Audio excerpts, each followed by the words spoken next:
All right, so I never thought that at the age of 37, I would look back at my life that up to until now felt like the perfect life.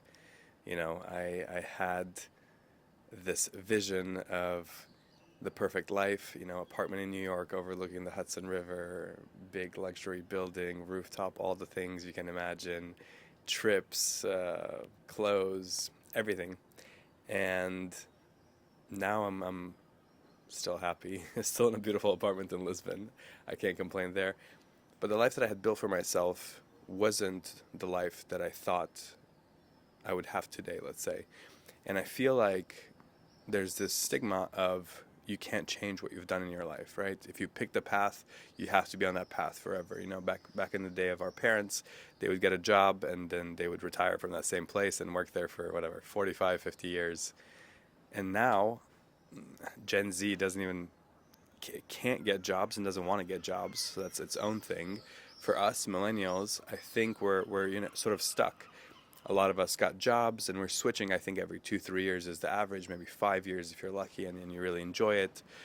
And then at some point you get career burnout and you do the post on LinkedIn of I just quit my corporate career after 10 years and I'm going to go be a yoga teacher or be a meditation instructor or start my own business or whatever it is, be a consultant or a coach. And I think I've never realized it. I've never heard anyone talk about how that feels, sort of having a plan and the plan changing, failing, the plan shifting without your approval, without your intent. And what do you do next? And for me, it came with ego. I'll be completely honest. After I sold my company, it was COVID during that time. I had just gone through a divorce, so I was free. I was free and I had money, and the world had stopped.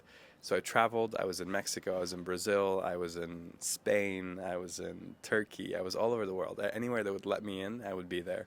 And I had a great group of friends, and we partied all the time and explored what life meant to what was meant to be, and community and being together and good music and relaxation and visiting sites that you're never going to be able to see because they're now crowded with tourists.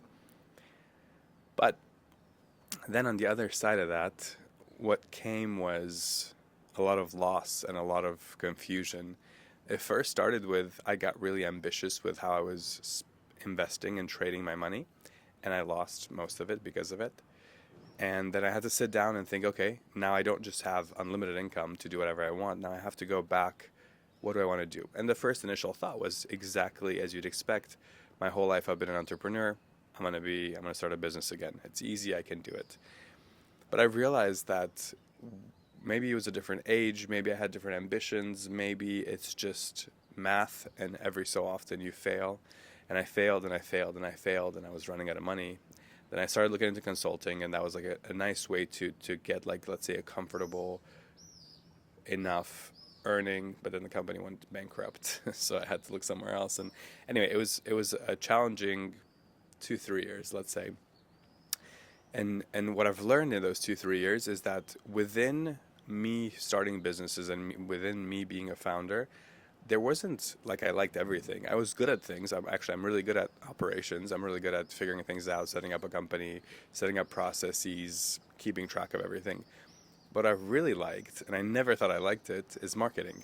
And I realized that, especially in the last year and a half, where most of my role was focused on growing an audience for a company and growing an audience for a whole segment of people. And it went really well, and I really liked it. And I found out within that, as I was growing as a person, I found out that I like finding the humanity in content and applying that to a brand. So imagine, I don't know, I shoot on a Sony, and Sony does a great job.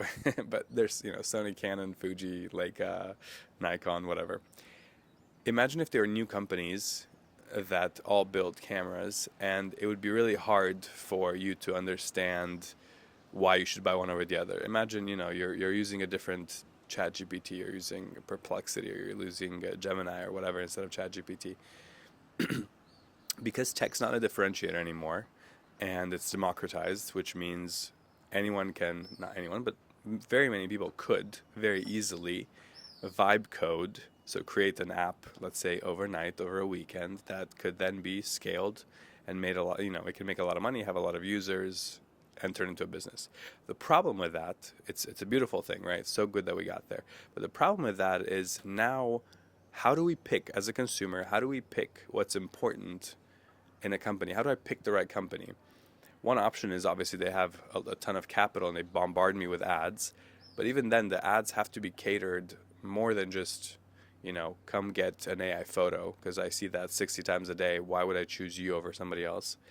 But if you're a company that's a lot larger, you have this problem on a different scale. You have the money, you're competing against other companies that have the money, so you have to build a relationship.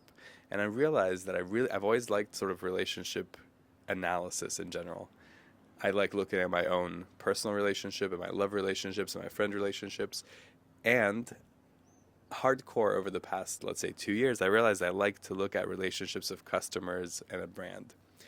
And so now I'm sort of shifting my career from trying to start a company, which part of me, like, I still have that urge, like, ooh, that's a good idea. Ooh, I could do that better, etc.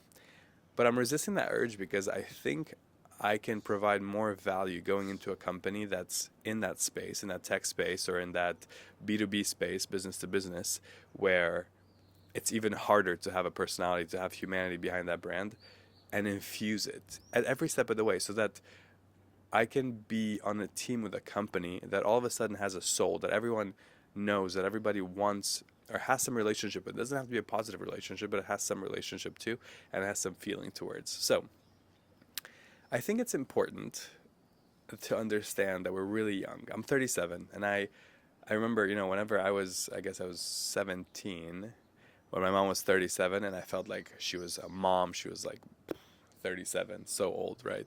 I'm 17. I'm never going to get to 37. But now that I'm 37, I'm thinking I have another 20 years in this career path. I could do just marketing for the next 20 years and be really good at marketing. And then I can take a 2 year break. And then I can do something else. I don't know, be a gardener, be a feng shui teacher for the last 20 years or the next 20 years of my life. And I think oftentimes we feel like, wow, it's 37, there's no way I can start over. But why not? I think we should normalize looking at life this way. We should normalize the fact that just because we did something once, we don't have to do it for the rest of our lives. You could be a doctor. It's a little bit harder because you go to school forever. But let's say you're done school 28. You could be a doctor till 48. Then quit. Never be a doctor again. You can become a gardener. I don't know. You can have a lemonade stand. You can start a company. You can go to school and be a lawyer now. I mean, we're so fearful, and I think we lose so much time feeling stuck, but we're the ones that are creating the reality of I'm stuck by saying nobody before me has shifted careers this late. I can't do it either. Thankfully now with social media we see a lot of people that are shifting later on, and we see all these like positive news on, I'm 30s, 40s, 50s, and I'm just now starting X for the first time. So I think really be introspective. No matter how old you are right now, think about like what is it that you really want to do? How long is it going to take? And do it. It's that simple. But keep up with me. I may say something completely different in 6 months, depending on how this is going. But right now, I feel really good about this, and I feel really good about being in marketing as an industry, because I think it's part of our future.